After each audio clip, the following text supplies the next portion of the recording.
All right, so tell us who you are. I am Jenny Chowdhury, and my project is called Intimate Controllers. Did this project as a master's project? That seems a little cheeky, perhaps.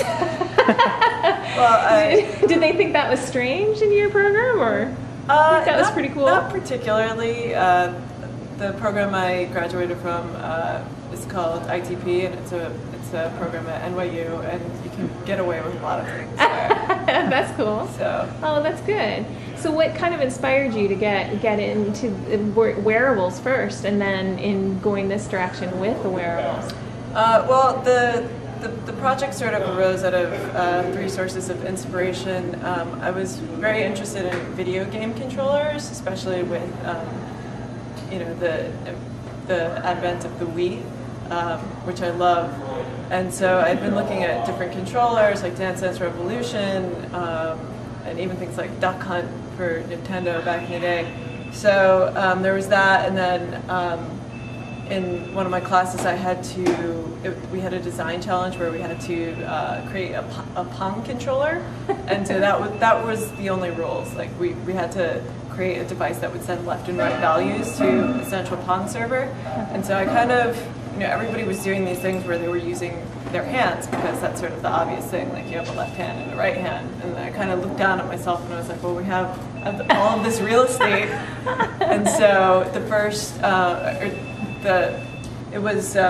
the first version of this was a Pong controller, where it was just left and right, and there were two sensors That's great. on the breast. So. Nice. And then the last thing was I was looking, after making that first prototype, the Pong controller, I found out about this phenomenon called gamer widowhood, where men basically like abandon their wives to play video games day and night. And so those three things together culminated in Intimate Controllers. Yeah. So how does the project work?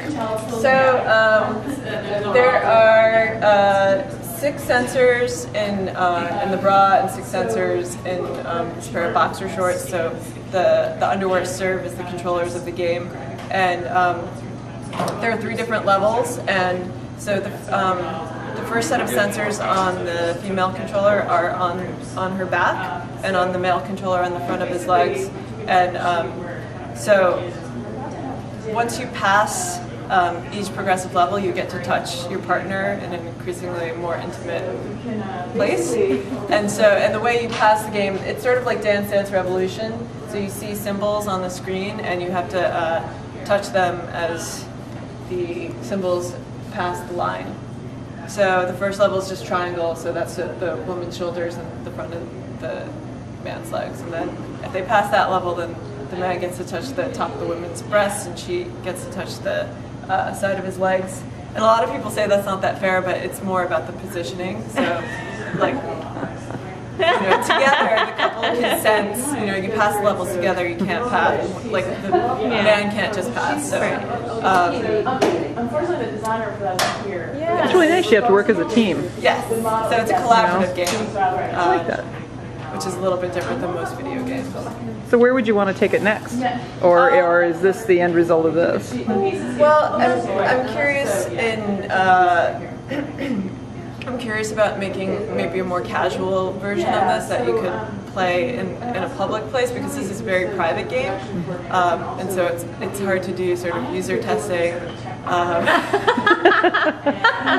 And there must be interesting stories there. Yeah. And also I wanted to experiment with different kinds of sensors. I used force sensing resistors for the initial version, because you get a range of values, and I wanted to use something where you could test to see if there was too much pressure.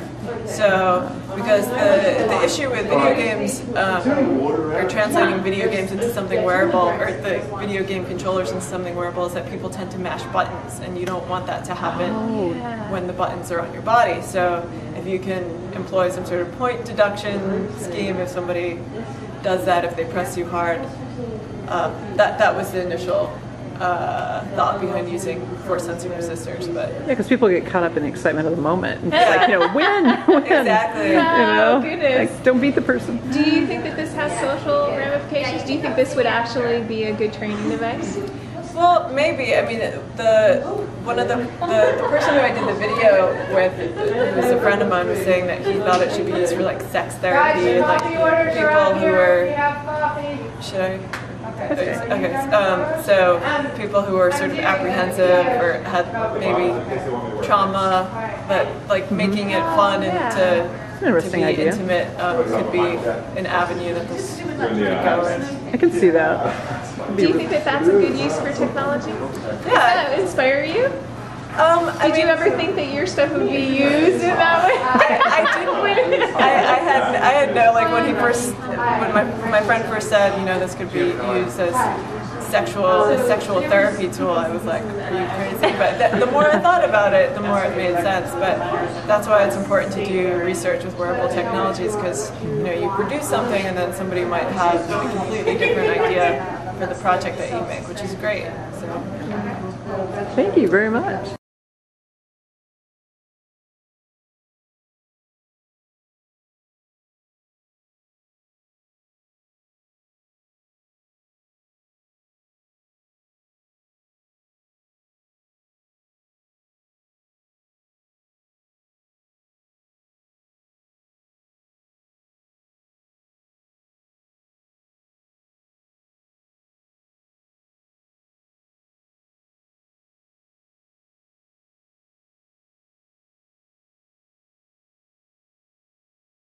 Nice. So now what is your name? Jeffrey James Leopold.